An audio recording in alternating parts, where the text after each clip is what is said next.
Voilà, bonjour tout le monde. Bonjour à tous. Voilà. On est ravis, Vincent et moi, d'animer ce deuxième webinaire sur le leadership. L'année dernière, on était ici à peu près à la même époque. C'était notre premier, du coup, c'est le deuxième aujourd'hui. Et on voit que la question du leadership continue à intéresser pas mal de monde, puisque vous êtes bien nombreux ce soir. Et aujourd'hui, voilà, on avait envie de l'aborder sous cet angle. Finalement, travailler mon leadership, est-ce que je le fais pour moi ou au service de mon équipe?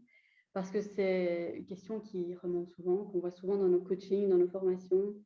Voilà. Est-ce que finalement, est-ce que c'est bien de me former moi-même? Est-ce que c'est ça la priorité aussi de formation dans mon équipe? Alors, je vais... Nous sommes, pendant que Catherine passe, nous sommes deux devant la caméra, mais nous sommes en fait trois, puisque Delphine va gérer les questions, va récupérer toutes vos questions. Donc, n'hésitez pas à utiliser le chat. N'hésitez pas à utiliser le chat pour poser toutes vos questions. Et alors, nous aurons l'occasion, à la fin du webinaire, de pouvoir y répondre. Mais s'il y avait des questions fondamentales en cours de route, Delphine nous ferait un petit signe pour que l'on y réponde de suite. Et donc, n'hésitez vraiment pas à utiliser ce chat pour vos commentaires, mais aussi pour vos questions. Ouais. Et donc, comme je le disais, dans notre pratique de coach, de formateur, on voit pas mal de responsables, de managers qui aimeraient bien que les membres de leur équipe les suivent, mais 3 petits points, voilà, qui ont des difficultés à faire aussi en sorte que l'équipe aille dans le même sens, à faire en sorte que voilà, tout le monde prenne sa place et contribue au projet, fédérer l'équipe en d'autres mots. Et donc, pourquoi est-ce qu'ils ont du mal à faire ça? Parce que souvent, ils nous disent, ou elles nous disent, j'ai du mal à prendre ma place, j'ai du mal à me sentir légitime, ou bien tout simplement, je ne sais pas comment faire en sorte de fédérer mon équipe. Certaines aussi prennent trop de place. Ça arrive aussi. Donc, c'est voilà, beaucoup de difficultés qui remontent du terrain, comme on le disait, à trouver sa juste place et à faire en sorte de fédérer l'équipe. Alors, pourquoi, du coup, est-ce qu'on anime ce webinaire? Parce que l'idée, c'est quoi? C'est de vous inviter peut-être à sortir de votre zone de confort.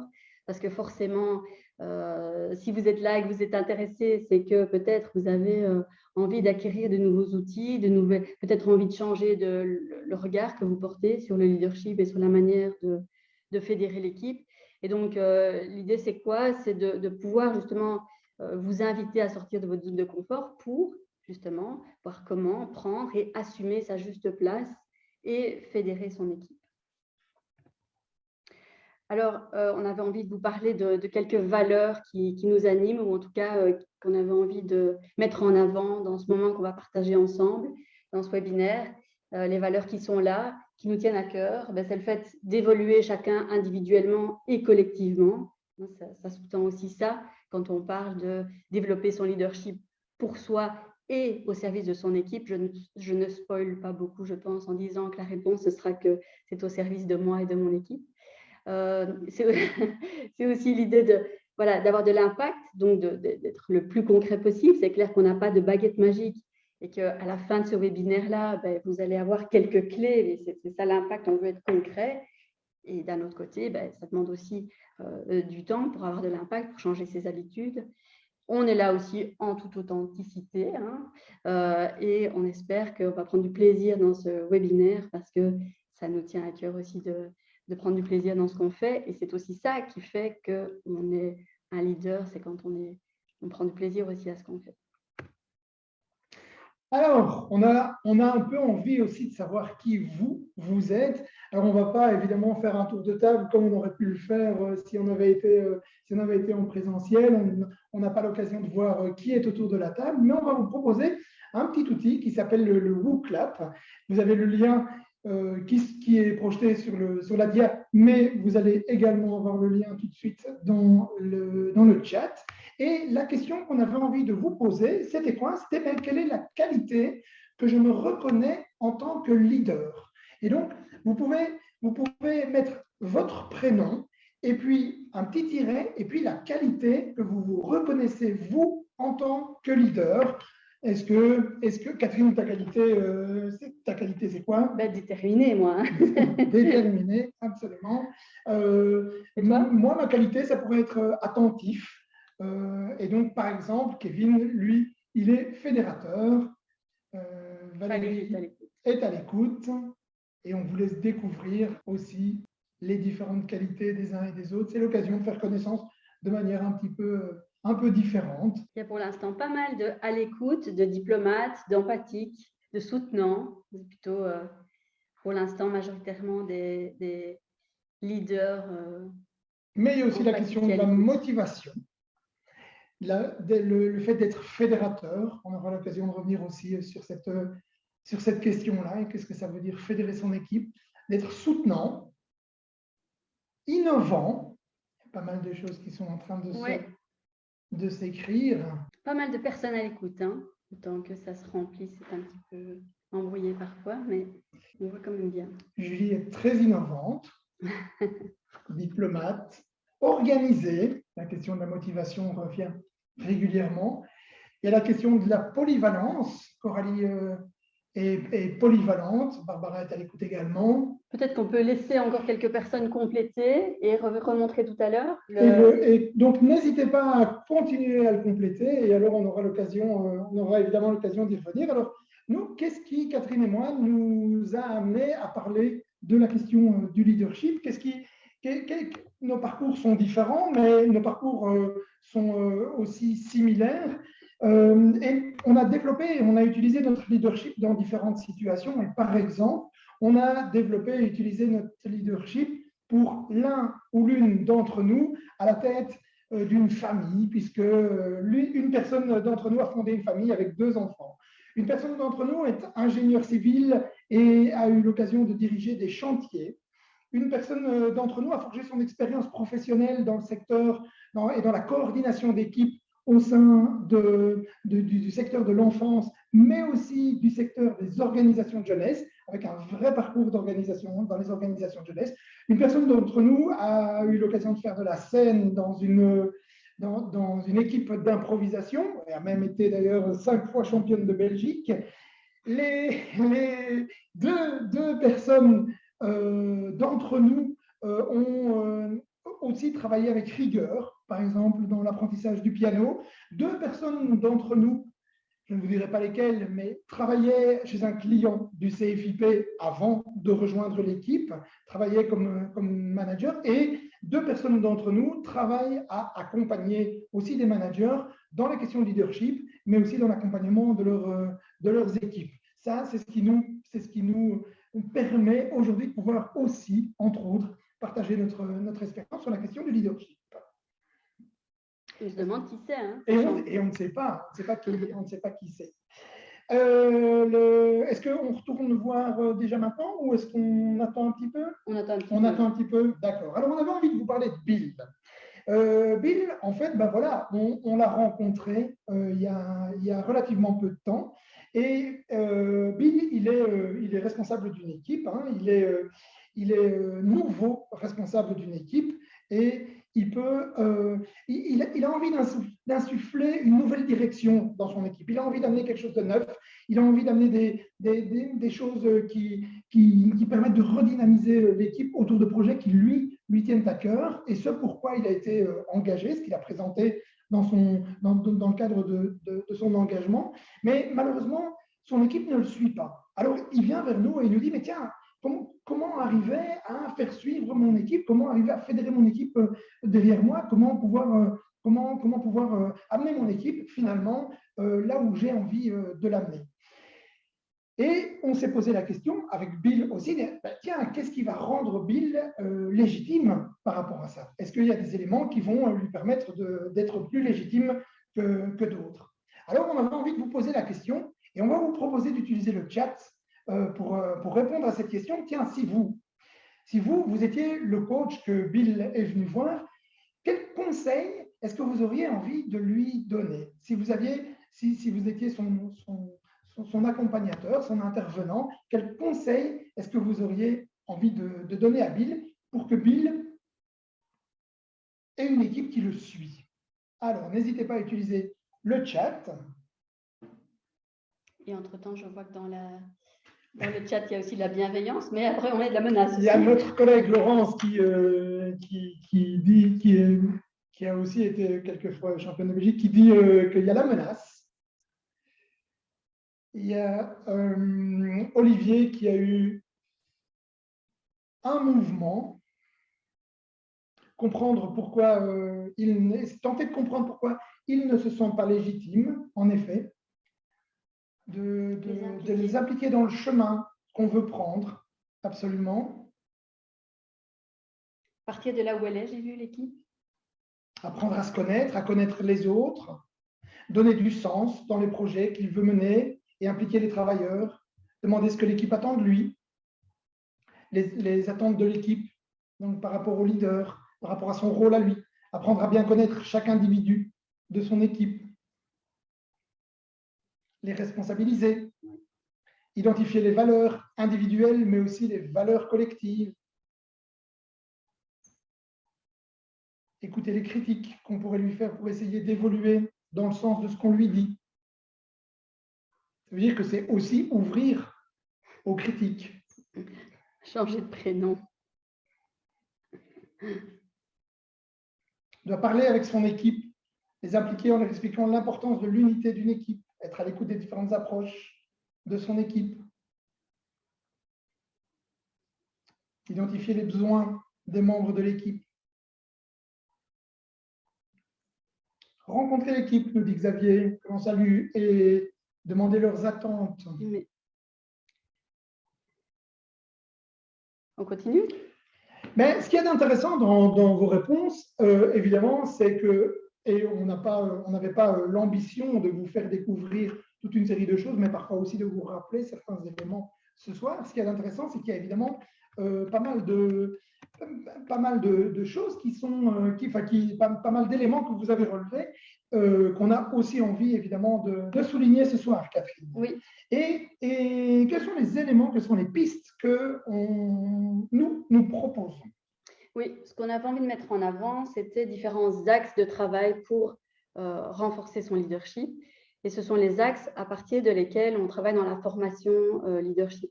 Donc, quand on a construit cette formation-là au CFIP, on s'est posé ces questions-là. Tiens, à partir de quelqu'un comme Bill, comment est-ce qu'on pourrait, nous, l'aider à construire son leadership et autour de quels axes on pourrait travailler avec lui? Alors, il y a un premier axe que vous évoquiez d'ailleurs, qui est la communication. Évidemment, trouver le bon ton, balancer entre l'écoute des besoins et parfois le fait d'être plus directif. Donc, quand est-ce que je suis assertif, quand est-ce que je suis plus à l'écoute et dans l'empathie, et aussi peut-être s'adapter au langage de l'autre. Comment est-ce que je communique avec l'autre? Alors, qu'est-ce que toi, tu dirais, par exemple, à Bill comme un conseil à Bill? C'est quoi? Ben, si je devais donner un conseil à Bill par rapport à la communication, ce serait sans doute d'utiliser les mots de ses collaborateurs, d'être attentif au langage, au champ lexical, aux prédicats, c'est-à-dire aux canaux de prédilection sensorielle de ses collaborateurs. Est-ce que ce sont des visuels? Est-ce que ce sont des auditifs? Et donc de lui faire, aussi faire passer ces messages de manière adaptée à ses collaborateurs. Ce que je lui proposerais aussi, c'est d'être relativement, d'aller travailler son assertivité, donc son écoute active, qui va avec, d'utiliser des techniques comme par exemple le DESC, D-E-S-C, que ce soit à la fois pour des retours positifs, mais aussi pour des retours négatifs. Voilà ce que je lui conseillerais. Ok, donc ton premier conseil, c'était parler dans le langage de l'autre finalement, et utiliser les mots et les sens de l'autre. Exactement. S'assurer qu'on est compris par l'autre. Ok. Alors, un deuxième axe, c'est le fait d'inspirer. Un leader, j'imagine que vous êtes d'accord avec moi, c'est aussi quelqu'un qu'on a envie de suivre, quelqu'un qui nous inspire, c'est un modèle aussi. Et donc, le fait d'inspirer, c'est le fait de développer en tout cas son potentiel d'inspiration et de faire en sorte d'insuffler un maximum d'inspiration dans son équipe. Un conseil? Alors moi, ce que je proposerais, ce que je demanderais en tout cas à Bill, c'est est-ce que tu es au clair avec tes valeurs? Et quand on parle de valeurs, c'est donc pas avec les idéalismes sociaux que tu rejoins, mais bien avec ce qui te fait vibrer au plus profond de toi-même, ce après quoi tu cours au final. Et est-ce que ces valeurs, elles sont partagées? Est-ce qu'elles sont échangées? Est-ce qu'il y a un espace aussi pour échanger ces valeurs avec ton équipe? Est-ce que vous êtes au clair sur ces différents éléments? Oui, quelqu'un avait d'ailleurs écrit ça dans le chat tout à l'heure. Tout à fait, oui. Un troisième axe, c'est fixer le cap. Ça, c'est vrai qu'on voit beaucoup de managers, de responsables d'équipe qui ne sont pas au clair avec où ils vont concrètement et où ils veulent emmener leur équipe. Et donc, cet axe-ci, c'est comment est-ce que je fixe un cap concret et je montre à l'équipe là où on veut aller, là où je veux aller, là où on va aller, et avec quelles valeurs aussi est-ce qu'on va aller concrètement vers ce cap. Alors moi, ce que je conseillerais à Bill, si je le rencontrais autour de cette question-là, ce serait en effet d'être au clair. Est-ce qu'il y a, de lui poser la question de est-ce qu'il y a eu des espaces où il pouvait partager ses objectifs et partager les étapes qui allaient pouvoir amener ses collaborateurs à ces différents objectifs. Mais une vision des objectifs, ça peut parfois être flou, même si c'est très concret pour le responsable d'équipe, ça peut parfois être flou. Et donc, j'inviterais Bill à être attentif à l'appropriation de cette vision et à l'appropriation de ces objectifs par son équipe elle-même. C'est-à-dire, la vision, c'est celle-là, nos objectifs collectifs, ce sont ceux-là, mais pour vous, de manière individuelle, qu'est-ce que ça implique dans votre travail de tous les jours? Comment est-ce que vous mettez en chemin par rapport à ça? C'est ces questions-là que j'aurais envie de poser à Bill. Et comment est-ce qu'ils peuvent visualiser vraiment concrètement là où ils vont aller? Exactement. Ouais. À quoi concrètement va ressembler leur futur? Alors, les jeux de pouvoir, les échecs, l'incertitude, c'est des thèmes, je ne sais pas pour vous, mais qui souvent ne sont pas les thèmes préférés. Comment est-ce que je fais dans ma pratique de responsable d'équipe pour faire avec ces jeux de pouvoir, ces jeux d'influence? Comment est-ce que je gère l'échec? Fixer le cap, c'est très bien, mais dans un monde de plus en plus incertain, comment est-ce qu'on fait? Et donc, cet axe-là, voilà, c'est de trouver une manière de jongler avec ces thèmes qui ne sont pas si évidents. Alors, c'est un axe évidemment qui est très vaste, qui peut être travaillé de plein de manières différentes. Et donc, moi, de prime abord, si je devais poser une question ou orienter Bill vers des réflexions, ça irait dans deux sens. La première question que je lui poserais, c'est quelle est la place de l'erreur au sein de ton organisation, au sein de ton équipe? Est-ce qu'il est possible de se tromper et de se tromper en toute sécurité? Et est-ce que l'erreur est une opportunité ou au contraire, est-ce que c'est quelque chose de négatif? Ça, c'est le premier axe. Le deuxième axe que je proposerais à Bill, c'est par rapport au jeu de pouvoir, c'est d'essayer de comprendre justement quels sont les jeux de pouvoir qui se situent dans son équipe, quelles sont les sources de pouvoir et particulièrement, qu'est-ce qui se joue, quels sont les enjeux de ses collaborateurs. Qu'est-ce qui fait qu'ils pourraient les suivre? Qu'est-ce qui fait qu'ils pourraient les laisser sur le bord du chemin? Donc, qu'est-ce qui se joue? C'est-à-dire, qu'est-ce qu'ils ont à gagner et qu'est-ce qu'ils ont à perdre par rapport à ce nouveau cap et par rapport à la direction dans laquelle Bill veut les emmener et où, visiblement, ils n'ont pas envie d'aller. Ils n'ont pas envie de le suivre, en tout cas. Dans le cas de Bill, en tout cas, c'est comme ça. Dans le cas de Bill, c'est comme ça. Ouais. Alors, il y a plein d'autres incertitudes, les zones de flou et autres. On pourrait ramener aux questions du cadre, mais c'est vrai que cet axe-là est particulièrement vaste. Alors, dans ce dernier axe, tout est dit, construire la confiance et la dynamique d'équipe. Qu'est-ce qu'on pourrait donner comme conseil à Bill pour construire la confiance et la dynamique d'équipe? Alors, ce qui est intéressant, évidemment, c'est qu'on va, on va vous proposer des différents axes justement pour aller travailler la question de la confiance et pour installer la confiance dans un premier temps, en tout cas la confiance à court terme. Et on aura juste après quatre axes, 4 éléments très concrets que vous pouvez sans aucun problème travailler au quotidien directement avec votre équipe. Tu laisses un peu le suspense. Je vais laisser le suspense. Tu veux que je dise? Tu veux que je non. Parce qu'on a, avant de revenir sur la confiance très concrètement, on vous a annoncé dans l'invitation qu'on était là aussi pour vous présenter notre formation leadership et donc on va le faire. et on reviendra sur ces quatre éléments de la confiance juste après. Donc, la formation leadership, c'est une formation, je vous l'ai dit, qu'on a construite dans le but de faire progresser des responsables d'équipe dans leur leadership, forcément. Et donc, l'idée, c'est quoi? C'est de faire un trajet de 9 mois, donc quand même une durée, de le travailler sur la durée. D'ailleurs, quelqu'un dans le chat avait écrit le leadership, finalement, ça se travaille dans la durée, et je suis tout à fait d'accord avec ça. Et donc, l'idée, c'est voilà, de vraiment réserver du temps et un trajet dans un parcours pour développer ce leadership. Je me permets juste une petite métaphore. En fait, votre leadership, c'est exactement comme des dents en scène. Ça se travaille tous les jours. C'est-à-dire que si on faisait une photo de votre leadership à un moment… Des dents. Oui.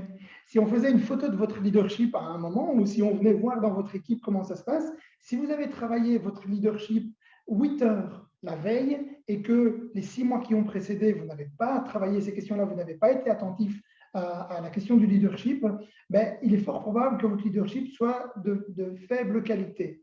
Au contraire, si vous vous êtes brossé les dents tous les jours pendant les 6 mois qui ont précédé, ben, c'est exactement la même chose. Si vous avez travaillé votre leadership, vous aurez un leadership et donc vous aurez des dents saines si vous les brossez tous les jours. En tout cas, c'est ce qu'on dit.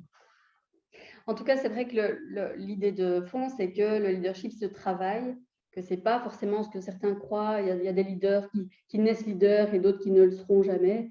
L'idée, c'est plutôt ça part d'une conviction qu'avec du temps et des outils, en fait, ça se travaille, ce leadership, et que ça se travaille parce que c'est personnel aussi. La manière dont Vincent est un leader ou moi, j'en suis une, ce sera complètement différent, c'est tout à fait personnel. Donc, notre conviction, c'est que chaque responsable d'équipe peut marquer positivement son équipe. C'est vrai que dans nos discours, là, jusque-là, on disait c'est là où Bill veut aller. Et donc, par moment, je me disais, ça donne peut-être l'impression qu'un leader, voilà, c'est le gars qu'il faut absolument suivre et c'est là où Bill veut aller. Non, ça peut être aussi construit en équipe. Mais à un moment donné, c'est comment est-ce que je prends un rôle particulier qui est le mien de responsable d'équipe et j'arrive à marquer l'équipe, à faire en sorte de la fédérer positivement. Et pour faire ça, l'idée, c'est de pouvoir construire ce leadership, le construire avec du temps, mais aussi du feedback. Donc, c'est une formation qui se construit comme un trajet dans lequel on va progresser. Alors, il se construit autour de ces axes. C'est les axes qu'on a annoncés tout à l'heure, c'est-à-dire communiquer, inspirer, donc développer son potentiel d'inspiration, comme je le disais, être capable de fixer un cap, équilibrer les enjeux de pouvoir, intégrer les risques, l'incertitude, l'échec, fédérer son équipe et puis aussi développer sa présence physique qu'on retrouve dans différents axes. Comment est-ce que aussi physiquement je peux communiquer, inspirer, etc. Alors, c'est une formation qu'on voit comme un voyage, puisqu'il dure 9 mois, avec un lancement, un voyage proprement dit et un atterrissage. Et donc, l'idée, c'est une formation qu'on appelle augmentée, c'est-à-dire qu'on la veut assez opérationnelle. Je vous ai parlé d'impact dans les valeurs tout à l'heure. Donc, l'idée, c'est de partir d'un point A et d'aller vers un point B. C'est-à-dire qu'il y a un lancement à ce programme de formation, qui est une première journée autour de la communication. Et puis, le parcours commence par un processus à 360 degrés, c'est-à-dire que vous allez avoir l'occasion de recevoir d'abord du feedback de vos pairs, si vous en avez, de vos responsables, peut-être de votre CA, de votre équipe. Et ça, ce serait votre point de départ pour dire, mais où est-ce que moi, j'en suis en tant que leader, et de pouvoir vous fixer des objectifs personnels pour le parcours. Et donc là, il y a une première séance de coaching aussi qui vous accompagne à définir ce que va être votre parcours, à quoi il va ressembler, ou en tout cas, là où vous voulez aller. Puis après, on a les jours de formation sur les thèmes que je vous ai annoncés avant. Et pendant cette partie-ci, vous pouvez encore bénéficier d'une séance de coaching. Et puis, à l'atterrissage, l'idée, c'est d'avoir une dernière séance de coaching et de présenter un travail final.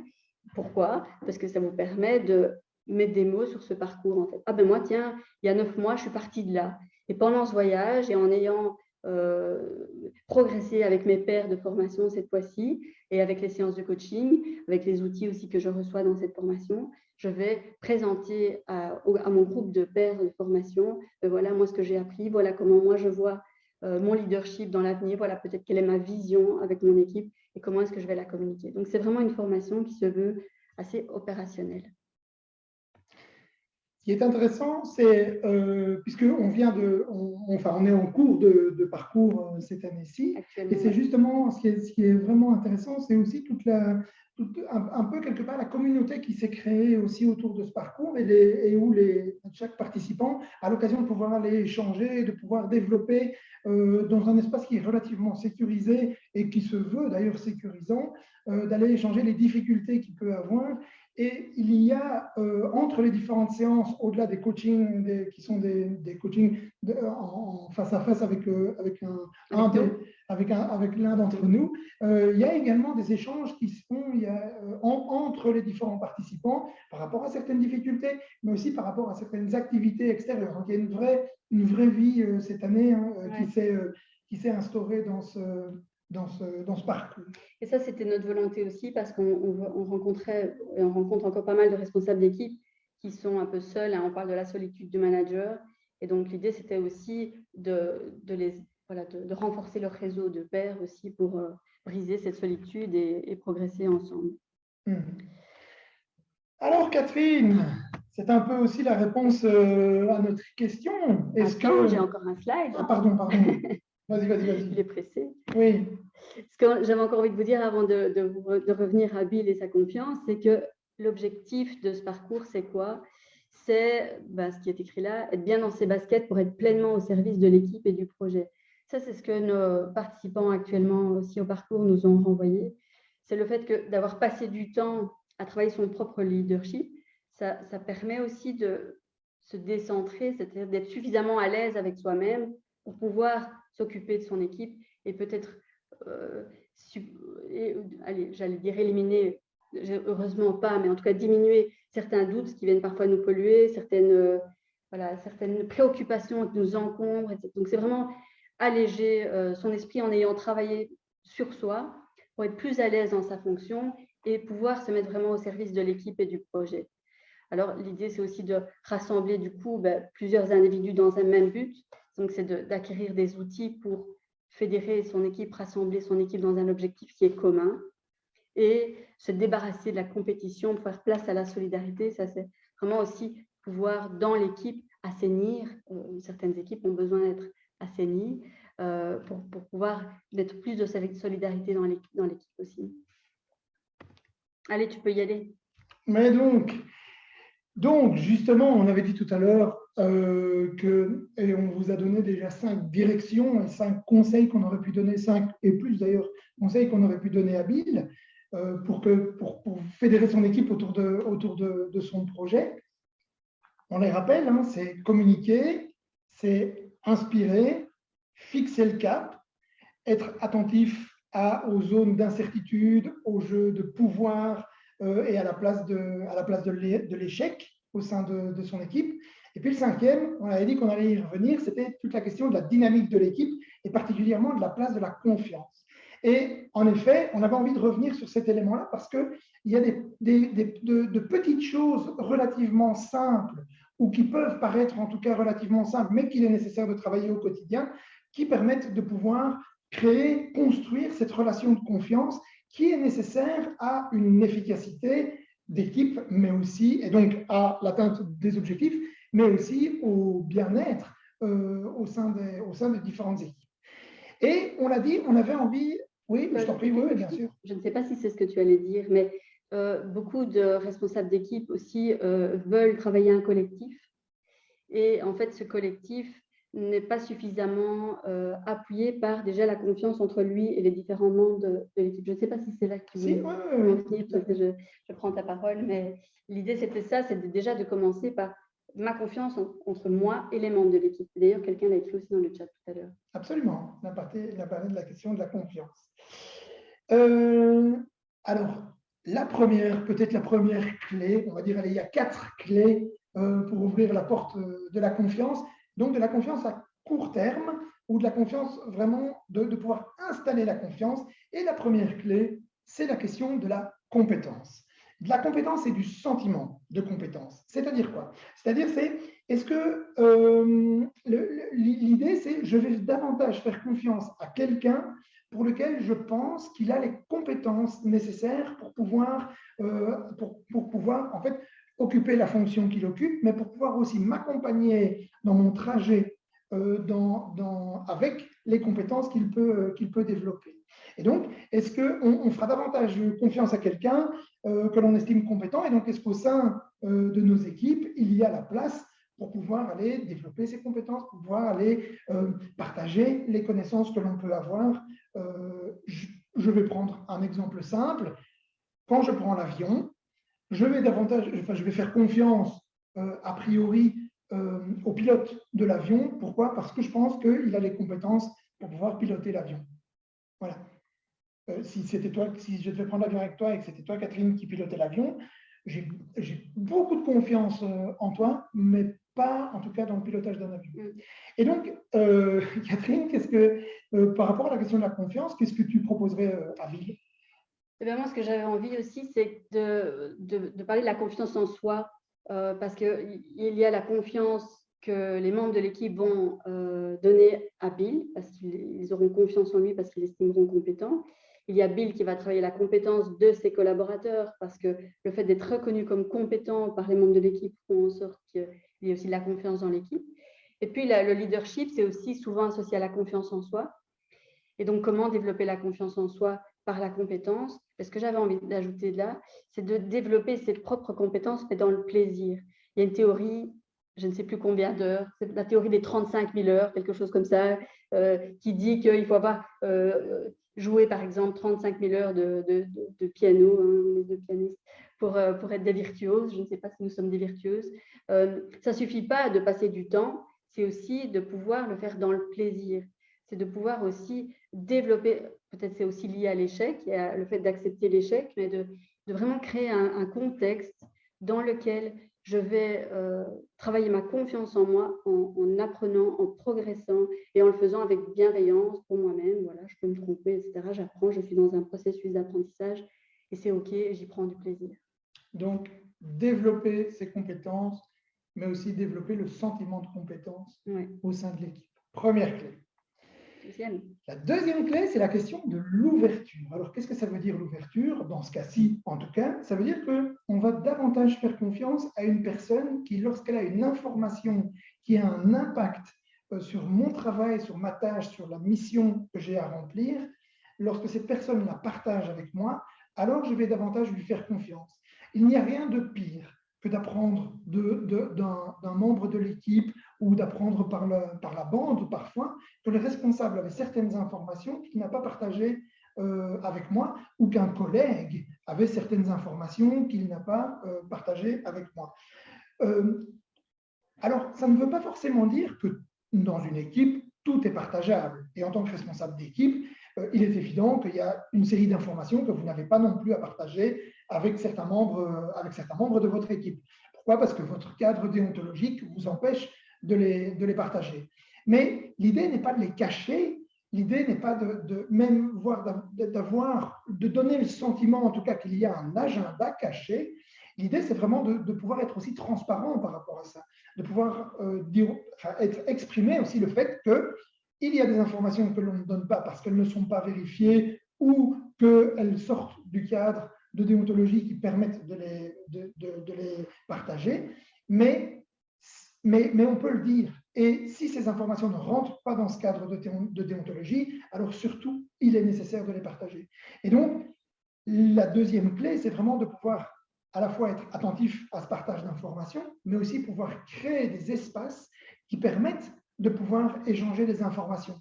Que ce soit des informations que moi, en tant que responsable, je viens donner à mon équipe, mais que ce soit aussi et inversement, que mon équipe puisse me donner, mais que ce soit aussi des informations qui sont des informations qui peuvent être échangées d'un collaborateur à l'autre. On travaille parfois avec des partenaires, avec des clients qui sont les mêmes. On donne une certaine information, puis on se rend compte que l'information est le pouvoir. Et donc, garder de l'information pour soi ou donner l'impression que l'on garde de l'information pour soi, c'est engendrer de la méfiance. Et donc, par rapport à ça, Catherine, qu'est-ce que tu aurais envie de dire à un Bill pour qu'il puisse aussi développer en termes de confiance en soi et d'ouverture, je trouve intéressant aussi, tu parles d'agenda caché. quand on a des zones d'ombre, en fait, des parts de nous-mêmes qu'on ne connaît pas bien et avec lesquelles on n'est pas, peut-être pas à l'aise, mais sans en prendre conscience, eh bien, ça mine en fait notre confiance en soi. Et donc, le fait d'ouvrir parfois la porte à nos zones d'ombre, nos défauts, peut-être nos failles, nos vulnérabilités, mais c'est aussi pouvoir peut-être mieux les affronter et du coup aussi renforcer à terme du coup notre confiance en soi. Compétences et sentiments de compétence, partage de l'information, ouverture. La troisième clé, c'est l'intégrité. Je vais davantage faire confiance à quelqu'un, à une personne qui va faire ce à quoi elle s'est engagée. C'est-à-dire, elle me promet quelque chose et elle va, ou elle dit qu'elle va faire quelque chose. Si elle ne le fait pas, ça va engendrer de la méfiance entre nous, que ce soit au niveau de l'équipe, mais que ce soit moi aussi en tant que responsable de cette équipe. Point d'attention très important. Souvent, on est dans un courant où on est à une époque où une bonne partie d'entre nous, et peut-être moi le premier, avons besoin d'être aimés et avons aussi besoin d'être aimés de notre équipe. Et donc, parfois, on va essayer de se couper en quatre, où nous allons faire des promesses qui sont des promesses qui ne sont a priori pas tenables, ou en tout cas qui sont des promesses qui ne sont pas, sur lesquelles on n'est pas certain de pouvoir que l'on peut tenir. Et tout ça parce qu'on pense que ça va contenter l'équipe. Il n'y a rien de pire que si on a fait des promesses à son équipe, il n'y a rien de pire que de ne pas les tenir, parce que c'est là que ça va engendrer davantage de dégâts que si on avait plutôt dit un non qui est un non ferme, puisque pouvoir dire non à certains moments, c'est aussi pouvoir dire oui à d'autres, et donc d'être bien attentif à ce qu'on promet à son équipe, parce que lorsqu'on a promis quelque chose ou lorsque l'on s'est engagé à faire quelque chose, il est nécessaire que l'on tienne ses engagements et que donc qu'on en soit intègre vis-à-vis de son équipe. Et on peut aussi, en tant que responsable d'équipe, être garant de cette intégrité de nos collaborateurs et pouvoir aussi les rappeler à l'ordre, puisque c'est ça aussi qui va créer la confiance et donc la cohésion au sein d'une équipe. En termes de confiance en soi, ça nous renvoie à nous-mêmes, évidemment. Est-ce que je suis en accord avec moi-même, en fait? Est-ce que je suis intègre par rapport à moi-même? Est-ce que, ce que je suis en train de faire là, ça correspond à mes valeurs? Est-ce que je suis en cohérence? Est-ce que je respecte mes propres engagements, ceux que je me suis fixés? Ça vaut la peine de se poser la question parce que un leader qui n'est pas bien avec ça, notamment, qui n'est pas à l'aise avec la place qu'il est en train de jouer et avec le rôle qu'il est en train de jouer, il a plus de mal à entraîner son équipe. Compétences et sentiments de compétence. Le deuxième, c'était l'ouverture, le partage de l'information. Le troisième, c'était l'intégrité, le respect de ses engagements.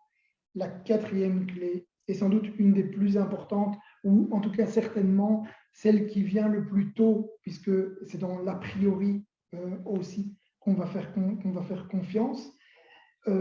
C'est la question de la réciprocité.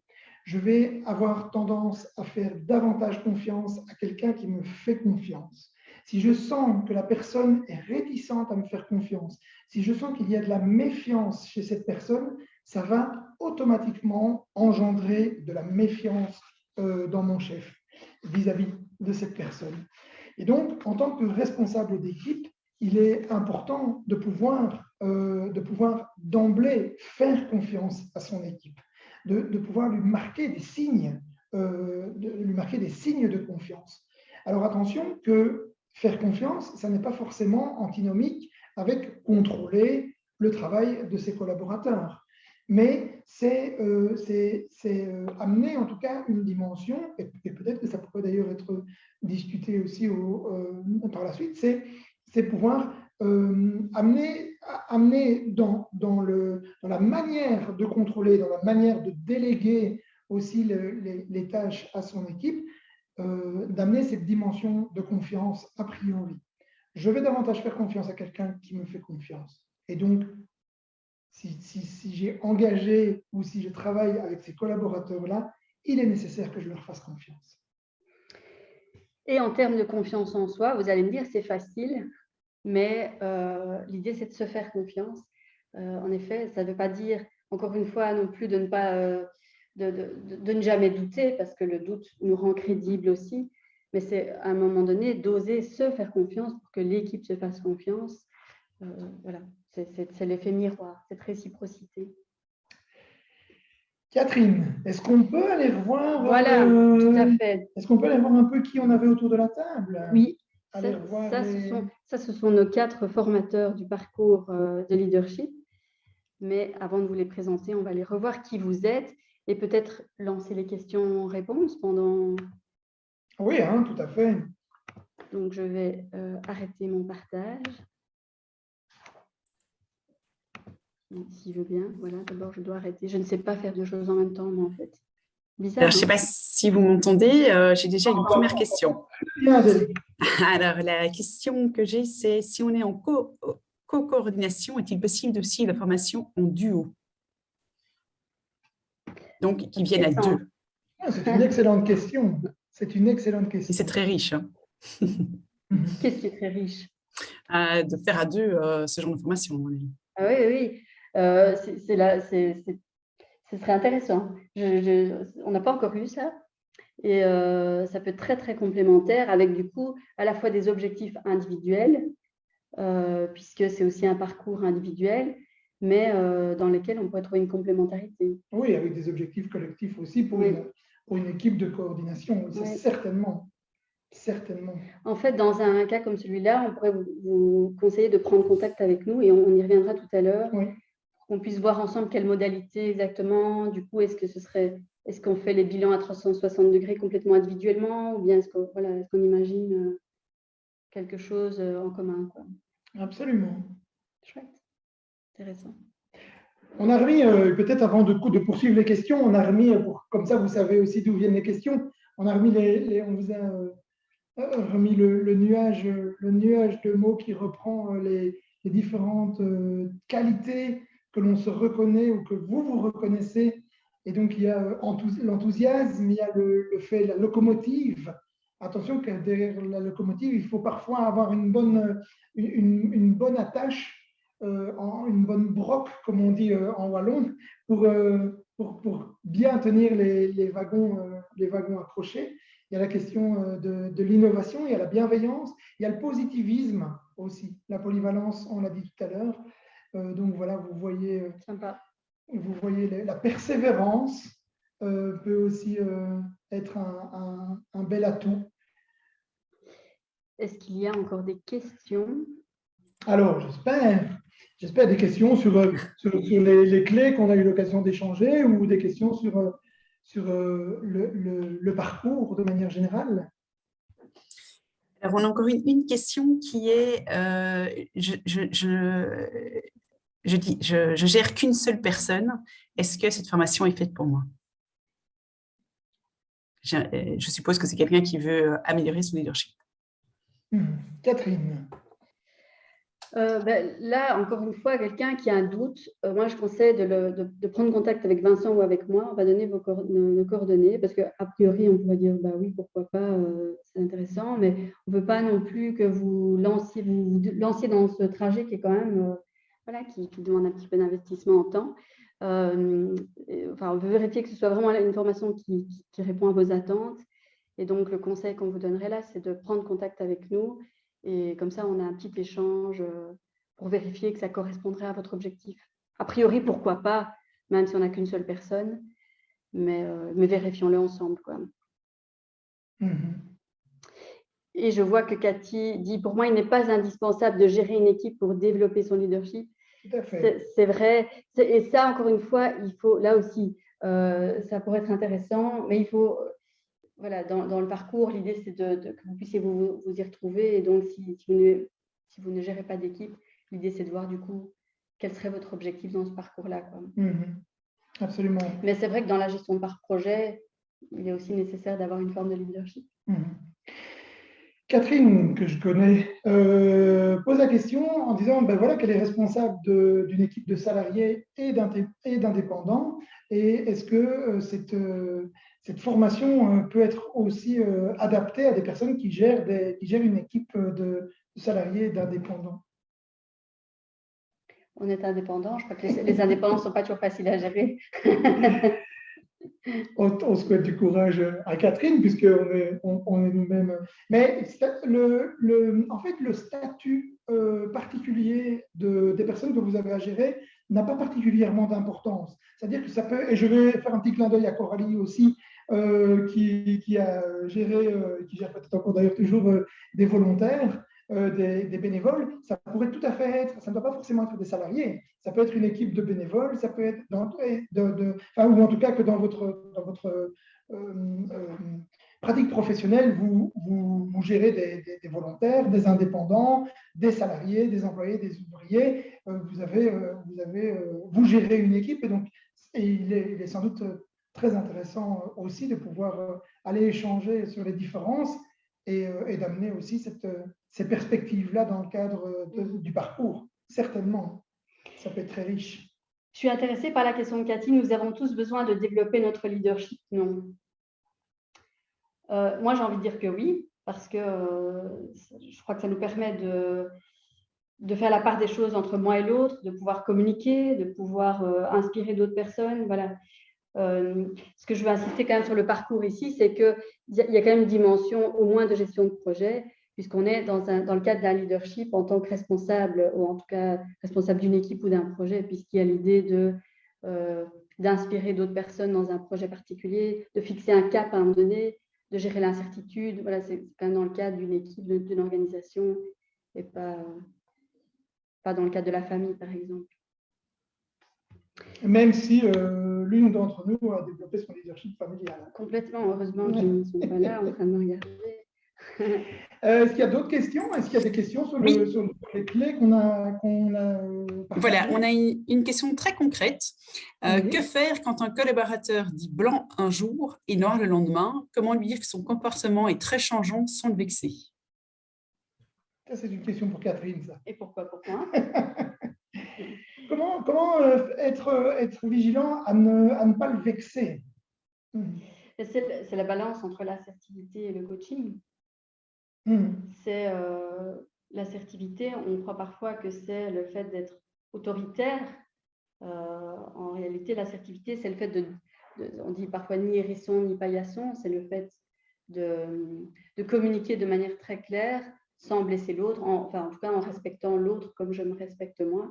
Et toi, tu parlais du desk tout à l'heure. Certains d'entre vous connaissent sans doute cet outil qui permet de décomposer son feedback en partant des faits qui sont... Donc, en essayant de ne pas être dans le jugement de la personne, mais plutôt des faits desquels on part, et en s'adressant à la personne d'une manière où on est dans cet équilibre de je respecte l'autre et je me respecte moi. C'est toujours compliqué, évidemment, de donner un outil comme ça en une minute, mais qu'est-ce que tu pourrais ajouter, Vincent? Moi, je rajouterais deux choses. La première, je me poserais la question de, tiens, est-ce que c'est conscient ou est-ce que c'est inconscient?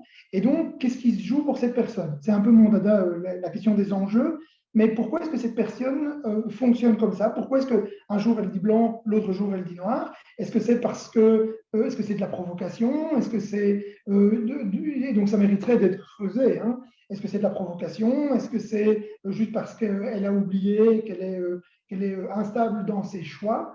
Est-ce que c'est parce qu'elle a changé d'avis? Elle va où l'équipe l'amène? Donc il y aurait sans doute une question là à réfléchir de qu'est-ce qui se joue pour cette personne? Est-ce qu'elle est consciente de son comportement et qu'est-ce qui se joue pour cette personne? La deuxième question le deuxième point d'attention, c'est aussi, avec toute l'assertivité dont Catherine vient de parler, c'est aussi de pouvoir la replacer face à ces contradictions et donc aussi face à ce côté girouette qu'elle pourrait avoir, face à ce côté changeant dans son comportement ou dans les choix qu'elle peut poser. Et donc, je serai vigilant, en tout cas, à lui renvoyer l'effet que ça peut avoir et sur l'équipe et aussi la manière dont vous, en tant que responsable, vous vivez cette situation inconfortable pour vous. Et donc, de pouvoir aussi aller lui renvoyer ces éléments-là en utilisant par exemple le desk et en disant, ben voilà, hier, d'écrire, hein, hier, tu disais ça, aujourd'hui tu dis ça, ben, le sentiment que moi ça me donne, en tout cas l'émotion, pardon, le E, c'est la manière dont je le vis. Ça me met dans un inconfort ou ça me met dans une incompréhension par rapport à ce qui est en train d'être vécu. Ben, je t'invite peut-être soit à y réfléchir et à être cohérent ou cohérente par rapport à ton positionnement. Tout le monde, donc le S, solution, et le C, les conséquences, tout le monde pourrait en être gagnant, et certainement toi, la première personne. Oui. En tout cas, tu parlais tout à l'heure de l'intégrité et le fait de pouvoir être fiable, si je peux dire ça comme ça. C'est vrai qu'on voit beaucoup de responsables qui n'osent pas le dire par peur de blesser, parce qu'on est parfois vraiment dans des relations, heureusement, très positives dans le travail, et du coup, on a peur d'abîmer la relation, et donc parfois, on préfère ne pas dire. Et il vaut parfois mieux dire en blessant un petit peu que de ne pas dire du tout, parce que ça mine aussi la confiance dans l'équipe. Ça. Absolument, oui, tout à fait. L'intégrité, c'est aussi les engagements, peut-être pour aller creuser juste un petit peu cette question-là, c'est aussi les engagements que chacun, que moi je prends en tant que responsable, mais aussi de manière inconsciente. C'est-à-dire, c'est assurer la sécurité de mes collaborateurs et ils attendent ça de moi. C'est l'engagement que j'ai par rapport à ça. Est-ce qu'il y a une autre question ? Alors, il y a beaucoup de questions très pratiques sur comment gérer un salarié qui arrive à la pension et qui ne pense plus qu'à son hamac et son cocktail, vis-à-vis de l'équipe et de la personne elle-même, comment gérer cela. On a beaucoup de questions comme ça, très, très pratiques et très concrètes. Je ne sais pas si je vous les lis tous ou on commence par celle-là ou si vous voulez en discuter par ailleurs. On a aussi une question de quelqu'un qui demande un peu plus d'infos sur la formation. Donc, je ne sais pas, je vois le temps qui passe. Si vous voulez peut-être repasser quelques instants sur la formation avant d'aborder les questions. Oui, vas-y. Tu voulais dire. Ben, peut-être justement ce qu'on avait prévu, d'inviter les personnes à prendre contact avec nous, puisque on n'arrivera pas à répondre. Et puis, voilà, ça risquerait aussi de donner l'impression parfois qu'on veut donner une réponse comme ça en une minute un peu simpliste, alors que ça mérite parfois d'être creusé. Quoi. Oui, c'est ça. Et donc, on avait envie de vous proposer une suite en fait, à ce webinaire. On avait envie de vous proposer une étape d'après pour les personnes qui le souhaitent ou qui ont des questions très concrètes, justement, comme les départs à la pension, et donc qui méritent aussi d'aller réfléchir à quels sont les enjeux de cette personne, qu'est-ce qui la drive encore, qu'est-ce qui la motive, et quels sont les facteurs sur lesquels je peux, moi, jouer pour qu'elle se motive. Par exemple, et qu'elle se motive dans un projet qui est un projet collectif. Et donc ça, ce sont tous des éléments qui pourraient tout à fait être rediscutés par la suite, ce qu'on avait envie de vous proposer très concrètement. Et donc, ouvrez bien les oreilles, parce que notre proposition ne sera écrite nulle part que dans les mots que nous allons vous partager maintenant. Quelle est la place quelle est votre prochaine étape? Et peut-être que votre prochaine étape dans le développement de votre leadership, ça peut être le parcours, mais ça peut aussi ne pas être le parcours. Et pour répondre à cette question-là, et pour que vous en soyez sûr, pour venir un petit peu vous confronter, ou parce que vous avez une question très concrète sur un élément qui a été échangé maintenant, exactement comme la question que l'on vient d'avoir, ce qu'on vous propose, c'est de nous envoyer un mail, soit à catherine.bardio@cfip.be, soit à vincent.buron avec la même annexe. Et ces adresses, elles se trouvent, Delphine les a mis dans le chat, mais elles se trouvent évidemment sur le site du CFIP, www.cf.cfip.be, où vous avez l'ensemble de nos formations, mais vous avez, et donc tous les détails aussi pratiques par rapport au parcours. Ce qu'on vous propose, avec nos adresses mail, c'est de nous envoyer un mail avant demain midi. Et toutes les personnes qui nous auront envoyé un mail avant demain midi seront avec vos coordonnées et un numéro de téléphone où vous êtes joignable, seront recontactées pour un petit entretien, soit par téléphone, soit en visio, ce qui est le plus simple pour vous et pour nous, en fonction des disponibilités des uns et des autres.